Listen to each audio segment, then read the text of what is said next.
एक सेठ जी ने अपने छोटे भाई को 3 लाख रुपए व्यापार के लिए दिए।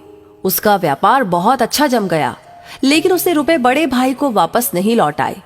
आखिर दोनों में झगड़ा हो गया और झगड़ा भी इस सीमा तक बढ़ गया कि दोनों का एक दूसरे के यहाँ पर आना जाना बिल्कुल बंद हो गया। घृणा व द्वेष का आंतरिक संबंध अत्यंत गहरा हो गया। सेठ जी हर समय हर संबंधी के सामने अपने छोटे भाई की निंदा, निरादर और आलोचना करने लगे। सेठ जी अच्छे साधक भी थे, लेकिन इस वजह से उनकी साधना लड़खड़ाने लगी। भजन पूजन के समय भी उन्हें छोटे भाई का चिंतन होने लगा। मानसिक व्यथा का प्रभाव तन पर भी पड़ने लगा। बेचैनी बढ़ गई, समाधान नहीं मिल रहा था। आखिर वे एक संत के पास गए और अपनी सारी व्यथा सुनाई। संत श्री ने कहा कि बेटा, तू चिंता मत कर, ईश्वर कृपा से सब ठीक हो जाएगा। तुम कुछ फल व मिठाइयां लेकर अपने छोटे भाई के यहाँ जाना और मिलते ही उससे केवल इतना कहना, अनुज, सारी भूल मुझसे हुई है, मुझे क्षमा कर दो।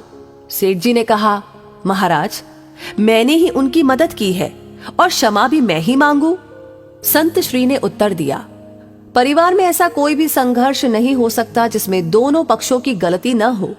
चाहे एक पक्ष की भूल 1% हो, दूसरे पक्ष की 99%, पर भूल दोनों तरफ से होगी। सेठ जी की समझ में तो कुछ भी नहीं आ रहा था। उन्होंने कहा कि महाराज, मुझसे क्या भूल हुई? संत श्री ने कहा कि बेटा, तुमने मन ही मन अपने छोटे भाई को बुरा समझा, यही है तुम्हारी पहली भूल। तुमने उसकी निंदा, आलोचना और तिरस्कार किया, ये है तुम्हारी दूसरी भूल। क्रोधपूर्ण आंखों से उसके दोषों को देखा, ये है तुम्हारी तीसरी भूल। अपने कानों से उसकी निंदा सुनी, ये है तुम्हारी चौथी भूल। तुम्हारे हृदय में छोटे भाई के प्रति क्रोध व घृणा है और ये है तुम्हारी आखिरी भूल। अपनी इन भूलों से तुमने अपने छोटे भाई को दुख दिया है। तुम्हारा दिया दुख ही कई गुना होकर तुम्हारे पास लौटा है।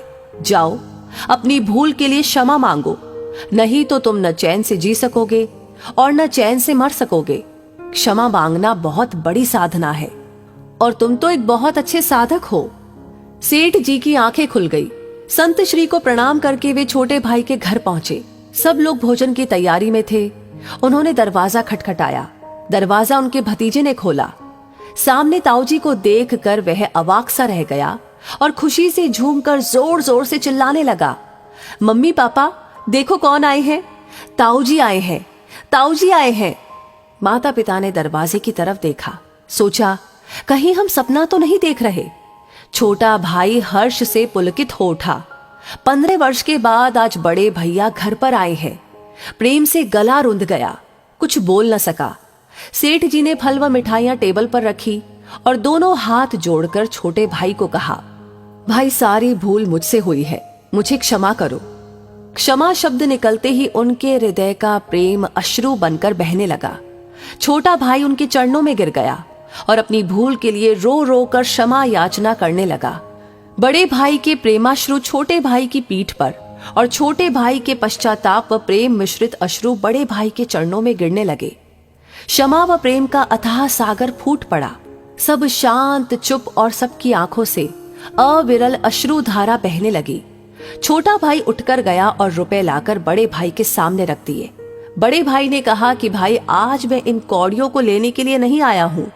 मैं अपनी भूल मिटाने, अपनी साधना को सजीव बनाने और द्वेष का नाश करके प्रेम की गंगा बहाने आया हूं। मेरा आना सफल हो गया, मेरा दुख मिट गया। अब मुझे आनंद का एहसास हो रहा है।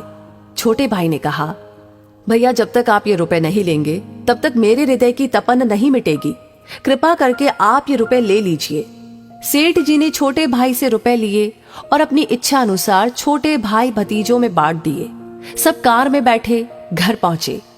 15 वर्ष बाद उस अर्धरात्रि में जब पूरे परिवार का मिलन हुआ तो ऐसा लग रहा था कि मानो साक्षात प्रेम ही शरीर धारण किए वहां पर पहुंच गया हो। सारा परिवार प्रेम के अथाह सागर में मस्त हो रहा था। क्षमा मांगने के बाद सेठ जी का दुख, चिंता, तनाव, भय, निराशा रूपी मानसिक रोग जड़ से ही मिट गया और साधना सजीव हो उठी। तो हमें भी अपने दिल में क्षमा रखनी चाहिए। अपने सामने छोटा हो या बड़ा, अपनी गलती हो या ना हो, क्षमा मांग लेने से सब झगड़े समाप्त हो जाते हैं। वैसे इस कहानी के बारे में आप क्या कहेंगे, आपका पर्सनल एक्सपीरियंस क्या है, हमें जरूर बताएं कमेंट बॉक्स में लिख करके। और अगर ये वीडियो, ये कहानी पसंद आई हो तो प्लीज इसे शेयर करना बिल्कुल ना भूलें, क्योंकि आप जब शेयर करते हैं, आपके कमेंट्स जब आते हैं, आप जब लाइक करते हैं, तो ये सारी चीजें हमारे लिए होती है हर दिन के लिए इंस्पिरेशन, ऐसी कहानियों पर काम करने के लिए और उन्हें आप तक पहुंचाने के लिए। तो अपना ये प्यार बरकरार रखिए, हमेशा की तरह भर भर कर दीजिए। साथ ही साथ हमारी हर वीडियो आपको सबसे पहले मिले, उसके लिए हमारे पेज को फॉलो करना बिल्कुल ना भूले। धन्यवाद।